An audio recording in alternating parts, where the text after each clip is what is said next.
How people hold their pistols is a very diverse topic.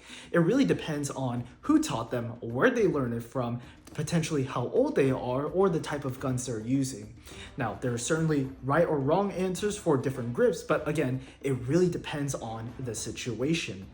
Now, in this video, I'll be showing you guys different pistol grips that I've encountered in the wild, and let me know in the comment section which one you've personally used and which one you think is the quirkiest.